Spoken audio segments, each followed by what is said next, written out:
नमस्कार, आप देख रहे हैं टीवी 9 राजस्थान। मैं हूं अम्बेश श्रीवास्तव और ये 8 PM शो।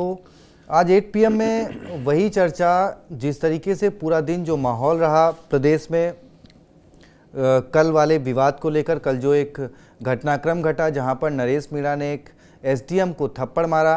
अब थप्पड़ मारने के बाद पुलिस उनको घसीट कर बाहर ले गई, लेकिन उसके बाद वो अपने समर्थकों के साथ धरने पर बैठ गए। वहाँ पर पुलिस पहुँची, पुलिस ने रोकने का प्रयास किया, काफ़ी कुछ विवाद हुआ।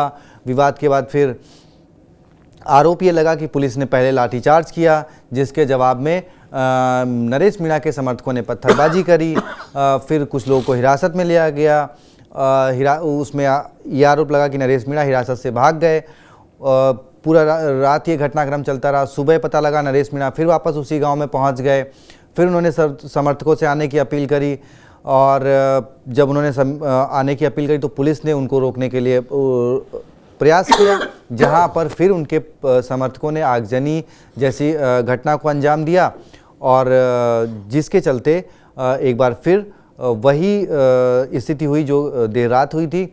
लेकिन बड़ी मशक्कत के बाद पुलिस ने जो है नरेश मीणा को गिरफ्तार किया और जयपुर लेकर चली गई। उसके बाद काफ़ी उनके समर्थकों ने आगजनी वगैरह की, लेकिन पुलिस ने काफ़ी हद तक स्थिति को नियंत्रित किया।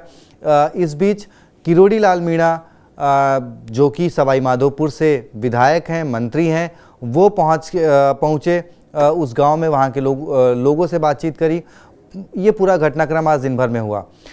अब नरेश मीणा ने जो थप्पड़ एक मारा, उस थप्पड़ की जो गूंज, क्या नरेश मीणा उसके सहारे विधानसभा पहुंचना चाहते हैं? हम ऐसा इसलिए पूछ रहे हैं, एक सवाल है, क्योंकि नरेश मीणा से पहले ये जो आप चारों तरफ तस्वीरें देख रहे हैं, ये सभी नेता कहीं ना कहीं थप्पड़ कांड के हिस्सेदार रह चुके हैं। CP जोशी ने अभी हाल ही में, अगर तकरीबन 1.5 साल पहले बिजली विभाग के एक अधिकारी को थप्पड़ मारा था। किरोड़ी लाल मीणा जो कि मंत्री हैं, लेकिन 2011 में इनके ऊपर एक अधिकारी को थप्पड़ मारने का आरोप है। अशोक चांदना और मलिंगा जी का तो खैर थप्पड़ ही नहीं मारा, इन्होंने तो जिसको मारा उसकी 22 हड्डियां तक तोड़ दी। और इसी मामले को लेकर बीजेपी ने जो है खूब खिंचाई भी इनकी करी थी, क्योंकि तब ये कांग्रेस के सिंबल पर जो है विधायक थे। लेकिन जब कांग्रेस ने इनको टिकट नहीं दिया, इन पर केस दर्ज हो गया मारने के बाद। उसके बाद जब कांग्रेस ने इनको टिकट नहीं दिया, तो वही मलिंगा जो बीजेपी के लिए किसी बुरे लाख बुराइयां उनमें थी, लेकिन वो बीजेपी के लिए फिर अच्छे हो गए और बीजेपी ने उन्हें ससम्मान अपने पार्टी में शामिल कराया और उनको टिकट दिया। वो बात अलग है कि वो विधानसभा का चुनाव हार गए। तो ये कुछ नेता थे, और ये एक कांड था कि भाई क्या नरेश मीणा अब इस थप्पड़ कांड का जो पूरा वाकया हुआ, इसके बाद वो उस फहरिस्त में शामिल हो जाए? क्योंकि कल उन्होंने एक बयान भी दिया, बोले मैं किरोड़ी लाल मीणा और सचिन पायलट की तरह बनना चाहता हूं। तो खैर सचिन पायलट ने तो कभी ऐसे किसी अधिकारी या नेता पर उन्होंने हाथ उठाना तो बहुत दूर की बात है, अब शब्दों का भी यूज़ नहीं किया ऑन कैमरा कहें, या फिर जो अब तक अगर ऑफ कैमरा किया होता तो कुछ तो लोग शिकायत करते, तो उनका रिकॉर्ड ऐसा नहीं है। हाँ, किरोड़ी लाल मीणा जी का ज़रूर एक ट्रैक रिकॉर्ड है 2011 का, जो सर्च करने में सामने आया। तो ये पूरा मामला है। तो देखिए, आज नरेश मीणा के मामले में क्या कुछ बयानबाजियां हुई हैं, पहले वो आपको सुनवाते हैं, और उसके बाद जो IG हैं भरतपुर, उन्होंने क्या कुछ कहा नरेश मीणा के ट्रैक रिकॉर्ड को लेकर, वो भी आपको बताएंगे। और नरेश मीणा के साथ कौन कौन है, क्योंकि आपको याद होगा इस उपचुनाव से पहले नरेश मीणा ने एक फ़ोटो पोस्ट की जिसमें उन्होंने कहा था 5 पांडव, और उनको एक कृष्ण चाहिए था, जिसके लिए उन्होंने विजय वैसला का भी जिक्र किया था। अब विजय वैसला तो उनके साथ आए नहीं, लेकिन वो पांडव कहाँ हैं इस पूरे घटनाक्रम के दौरान? उनके जो अन्य पांडव थे उनका क्या कहना है, तो उसमें कौन आगे आया है? और सबसे बड़ी बात कि मकराना जो कि करणी सेना के अध्यक्ष हैं, उनका भी बयान आया। तो वो सारे बयान एक बार सुन लीजिए, और उसके बाद फिर नरेश मीणा का ट्रैक रिकॉर्ड क्या है उसको भी आपको दिखाएंगे, और फिर कुछ सवालों के साथ चर्चा करेंगे अपने senior executive Pushkar Chauhan sir के साथ। तो पहले एक नज़र पहले सुन लीजिए ये सारे बयान। यहाँ पे गांव वालों ने बहिष्कार किया था कि हमें उनियारा उपखंड में थे, उनियारा उपखंड से हटा के हमें देवली छोड़ दिया, हमें वापस उनियारा उपखंड में छोड़ा जाए। तो जब बहिष्कार हो तो मैं मनाने यहाँ आया था कि वोटिंग करो, क्योंकि गांव मेरा समर्थित था।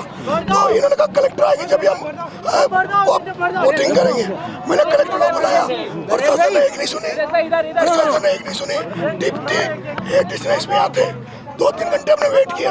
उसके बाद जो एसडीएम था उसने एक आंगनबाड़ी महिला से, एक उसके पति अपंग था और एक टीचर था, उनसे गाली गलौज करते हुए जबरदस्ती उनका वोट डलवाया। वोट जब डलवाया उस समय मैं पूरा गांव उत्तेजित हुआ, मैं गुस्से में था। मैंने एसडीएम के थप्पड़ जड़ा, ये बात सही है। थप्पड़ जड़ने के बाद मामला शांत हुआ। हम लोग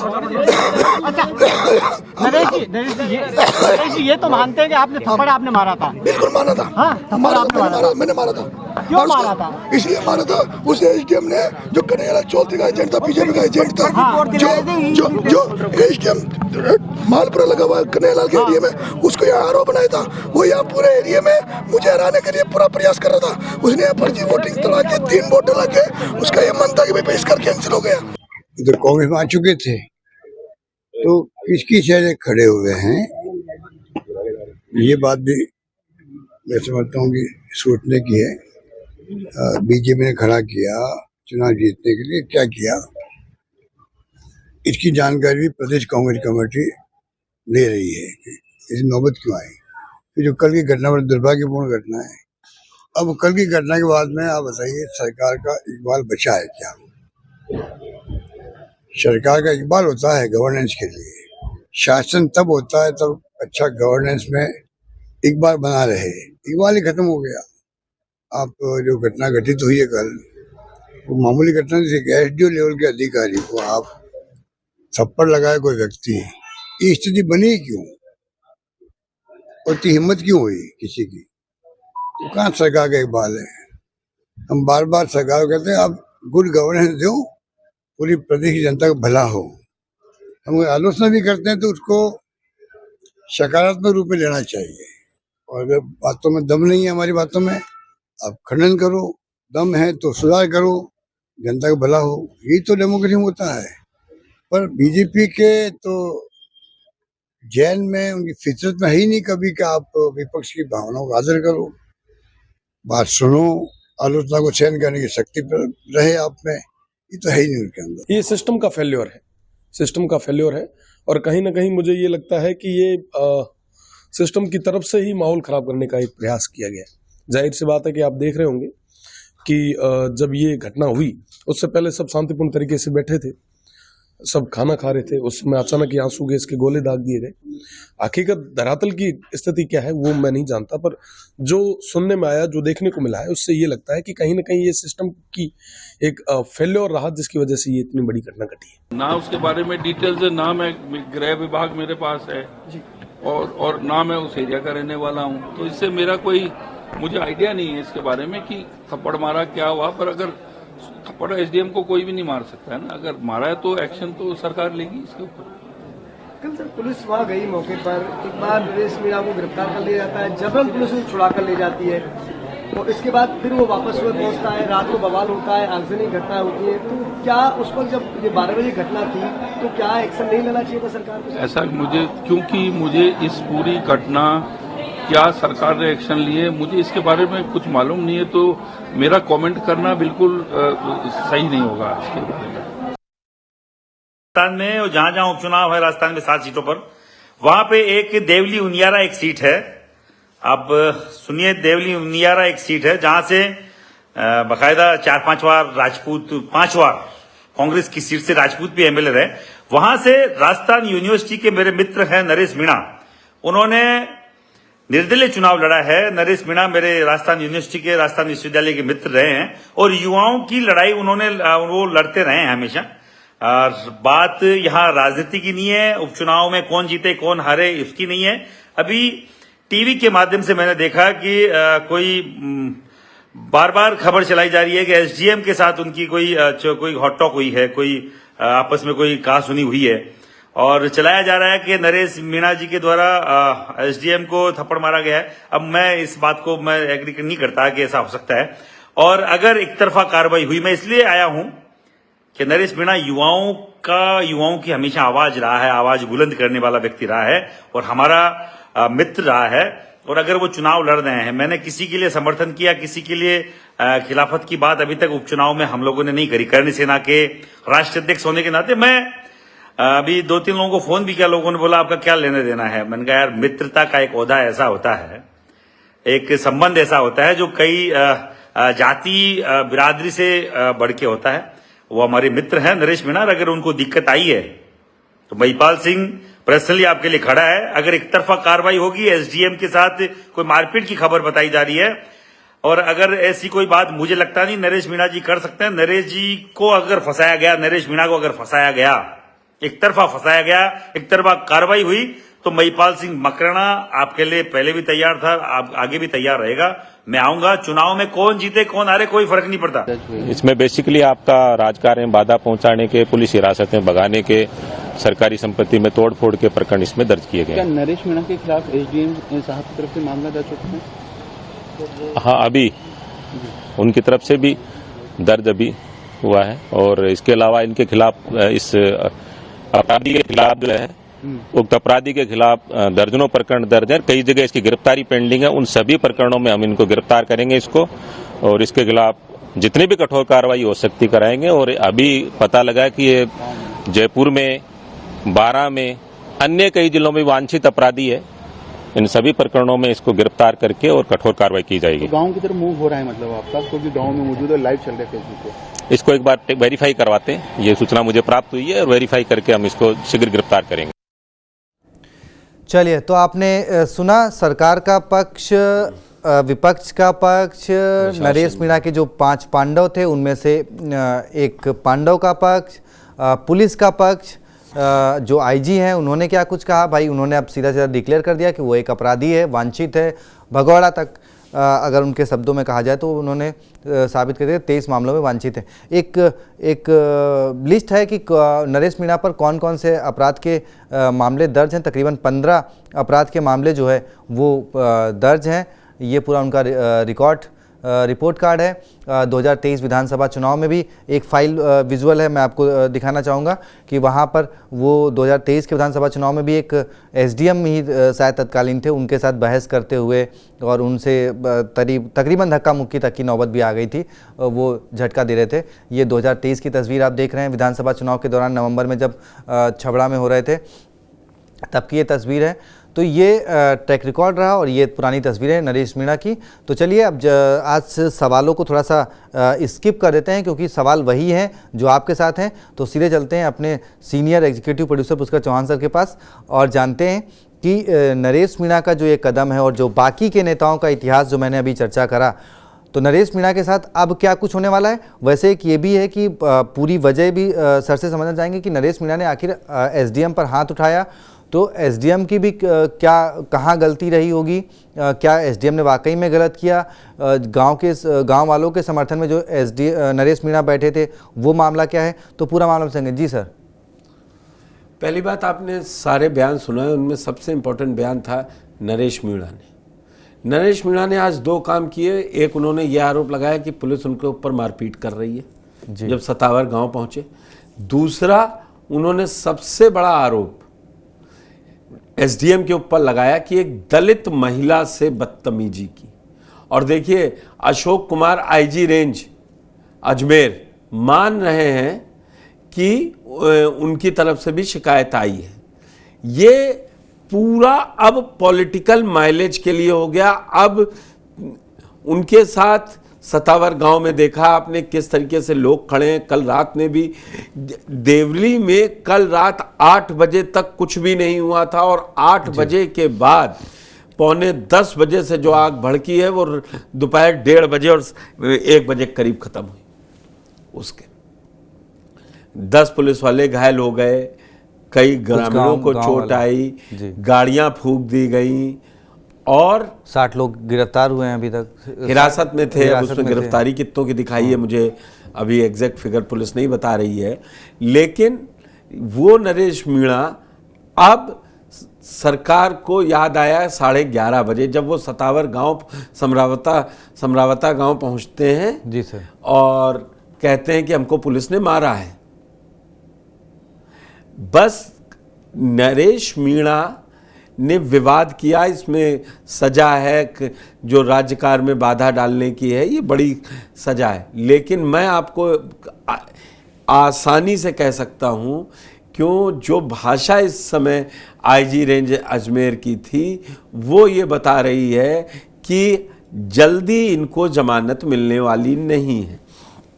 जो नरेश मीणा कई केसेस में वांछित थे, आईजी साहब को नहीं पता चल रहा था, लेकिन जैसे ही एसडीएम को थप्पड़ लगा उनको मालूम पड़ा कि अरे नरेश मीणा एग्जिस्ट कर रहे हैं राजस्थान में ही।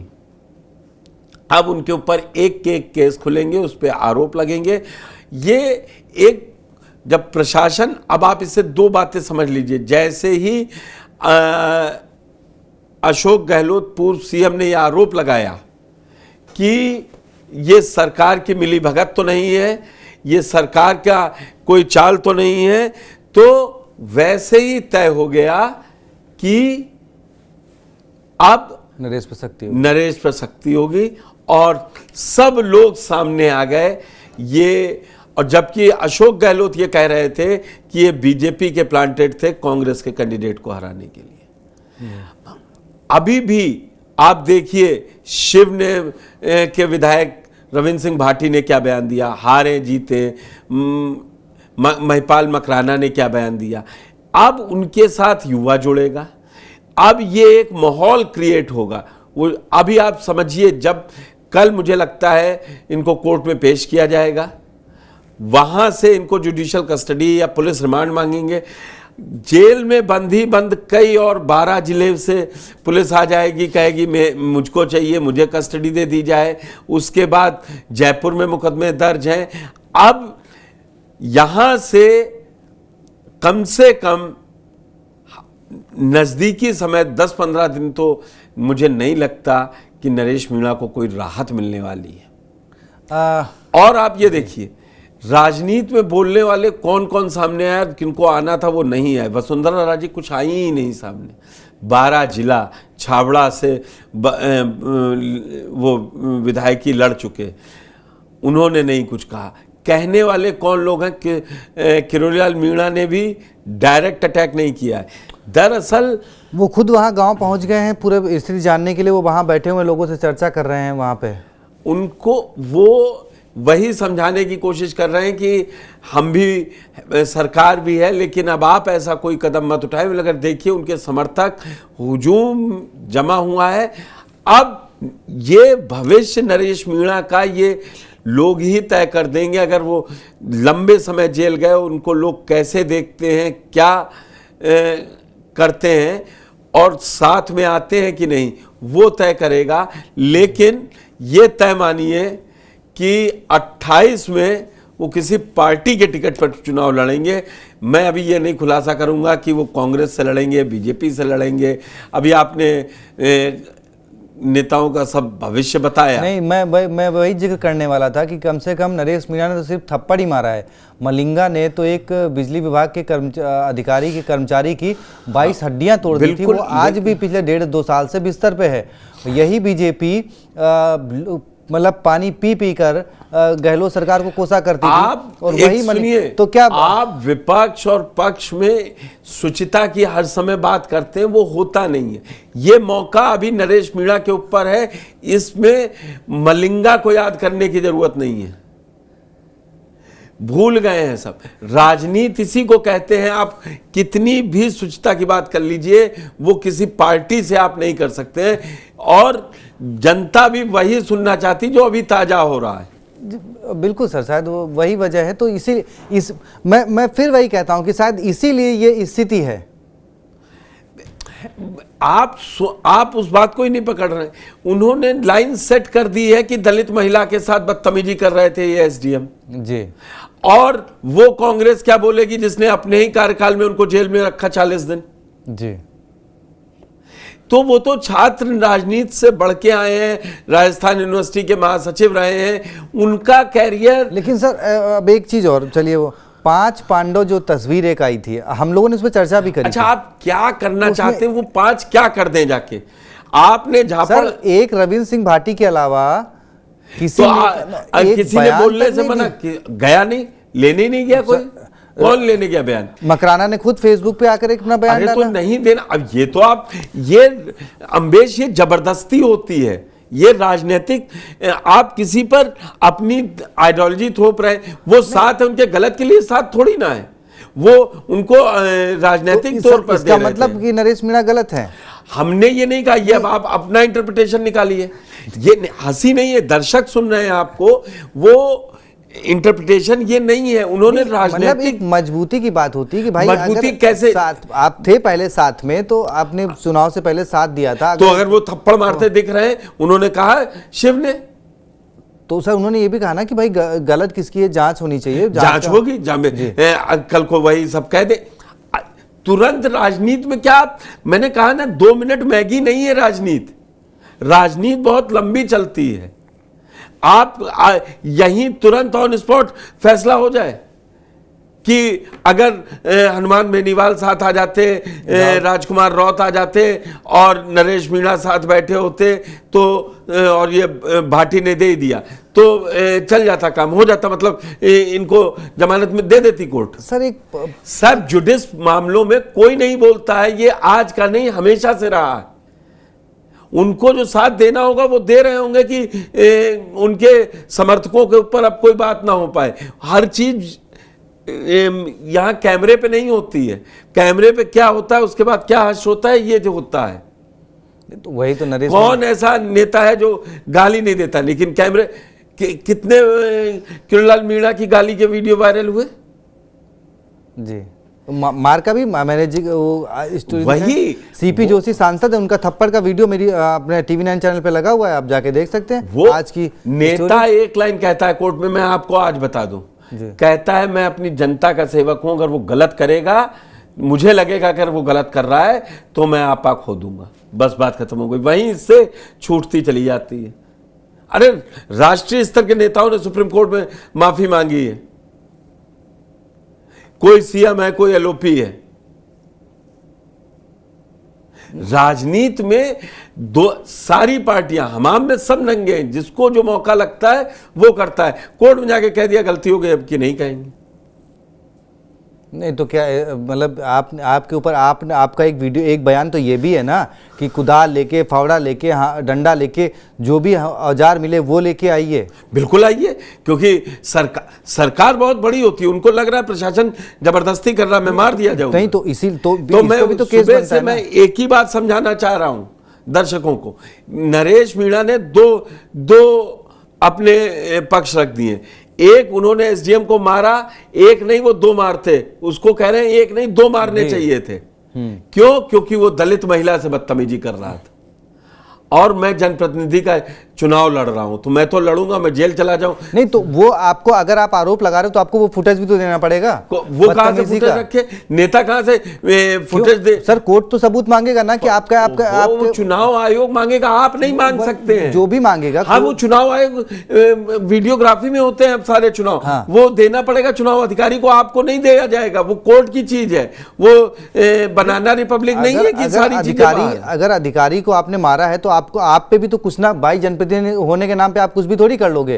संविधान आपके हाथ, आपको भी हाथ में लेने का थोड़ी मतलब है। जेल में भेज दिया, पहुंच गए थाने, गलती करेंगे थाने पहुंच गए, अब आप क्या चाह रहे हैं? नहीं, वो उस गलती के लिए थाने नहीं गए हैं। हाँ। वो उस गलती के लिए थाने नहीं गए। अगर वो उस गलती के लिए थाने गए होते तो भी पुलिस वहां 12 घंटे तक और क्यों, क्या कर रही थी? किस गलती के लिए गए अभी वो जेल?